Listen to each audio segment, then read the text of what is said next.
All right, Nikita, tell me one thing very interesting. You got into martial arts in your college? Yes, I used to go for taekwondo. Oh, is it? Yeah. You got some belts? No, I did not actually even join the team because I was too scared to get hurt. I have a very funny story to share about that actually. So I used to go for the regular training and the coach asked me to become a part of the girls team because they had very few girls in the girls team.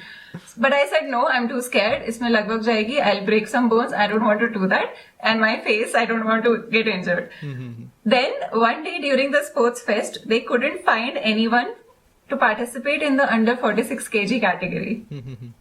So I got a call. That And is they also called- a project, no? Yes. Project Shield, BWAP, Oh, that okay, kind okay. of thing. Is it? Now Yeah. explain a little bit about that.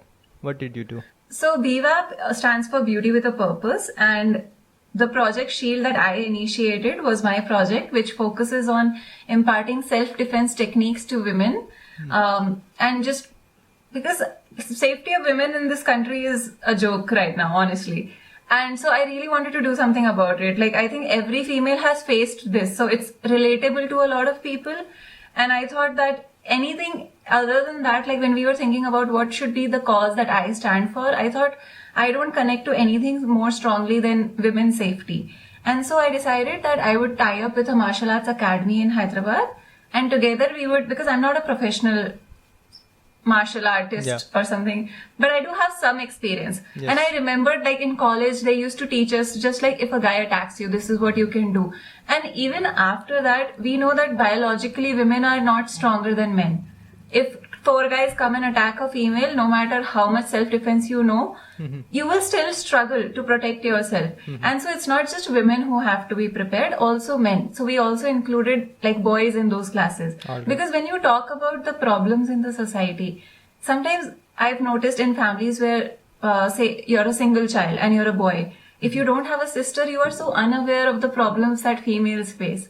So we try to talk about those things also in the sessions that we were conducting, so that as a boy, as a like the generation that is growing up, you don't have to just learn self-defense. The boys should also learn how to protect their female friends, their female colleagues, and understand that this is an actual problem. Yeah. So that was my project. All right, Nikita. So what I saw is that you saw a problem over there that girls are not able to defend them. So here's, like, I'm also a martial artist. If you don't know, I'm a black belt in Shotokan Karate. So I've done it my entire Amazing. life. Yeah.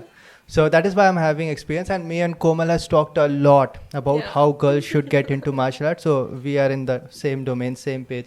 Right now, I'm having a question for you. Here's a problem. What most people think is that martial art might not be sufficient for you to defend yourself, right? So when you were over there trying to solve a problem, why did you think that martial art can actually solve that problem? Because you have done taekwondo. When you did, let us say, 2 months of taekwondo, did you feel that it is actually practically applicable?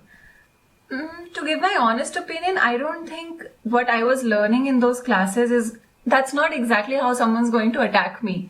And I need to be like prepared. So that is why in those sessions, we were talking about self-defense.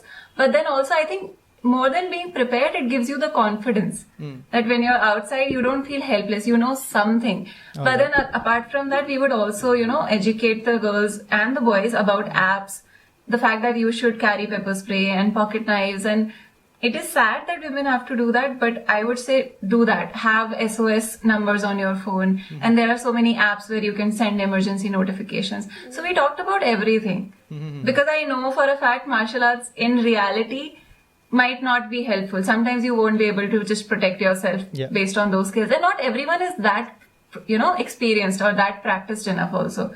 We are giving some self-defense sessions. We are not training them to be professional martial artists, obviously. Yeah, I've been talking about the same to Ashish one day, and then he introduced me to this jujutsu.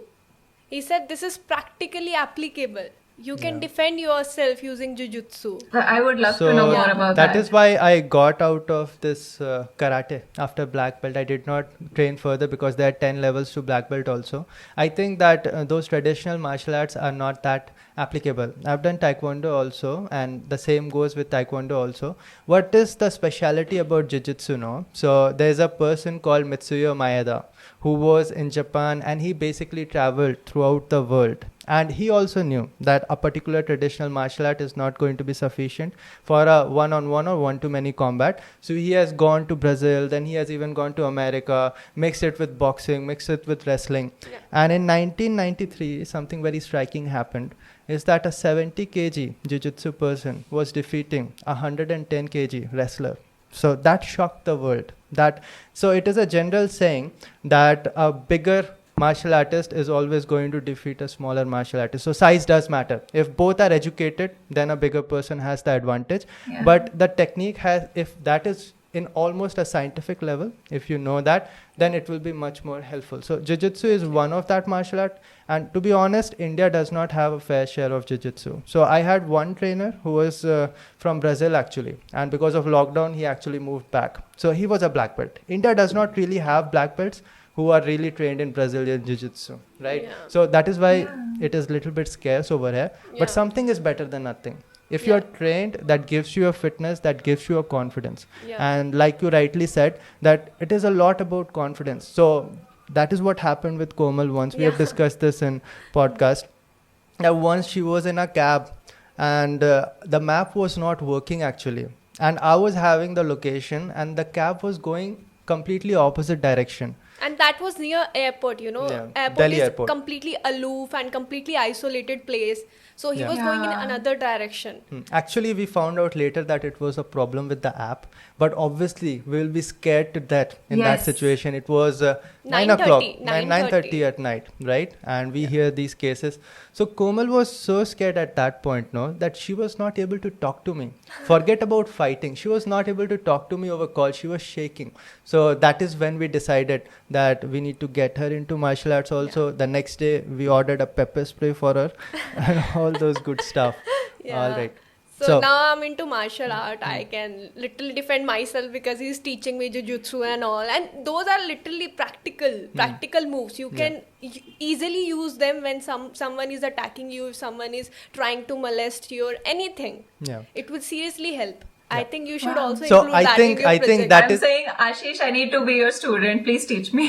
Yeah. See, that is your cause. So obviously you did your job, but if that is your cause in future also, try exploring other martial arts also. It will definitely work out. Definitely, yeah. Yeah. Yeah. All right. Okay. That was something that all of a sudden started. Yeah, martial art was something just came out of blue. Yeah, because that is always striking to me. I didn't know that you were trained in jiu-jitsu, so that was like such a new thing, and I'm so interested actually because I've been doing it since college, thoda. So, like when I'm coming to Bangalore, we're definitely learning some moves. Yeah. Yeah, so yeah. I'm not trained in jiu-jitsu. So after karate, I got a little bit into taekwondo, then a little bit into boxing. Then finally, when I got into Bangalore, I joined a mixed martial arts gym. So there was a jiu-jitsu trainer. So I've not earned Okay. belt or anything because of lockdown. So jiu-jitsu is a very close combat, right? So COVID is the worst enemy of jiu-jitsu. So the first thing they did is kill jiu-jitsu, right? That is the problem. Yeah, but I want to get a belt in that in future. Like Yeah, that. we are thinking to take some courses also. Yeah, there are some online also. courses There are some also. online also. Yeah. So there's one, I think his name is Renner Gracie. So he's running a Gracie Academy, but it is super costly. Like I went through it, it is costing close to 12,000 or 13,000, close to that per month. So like we have to save some money to learn that. Yeah. But it's a good thing. But you can learn it online also. You'll be having many Yes. YouTube If you have a channels partner, teaching it. then you I'm can definitely learn. searching jiu-jitsu. Just come to Bangalore. We'll practice some moves. Yeah. All right. So one by one, we are going to get to the next one. Yeah, we were yeah. at the part of her college. Yeah. Yes. And then you got your job. How was it like working in a job? It was fun actually. I think the first year I really enjoyed my job.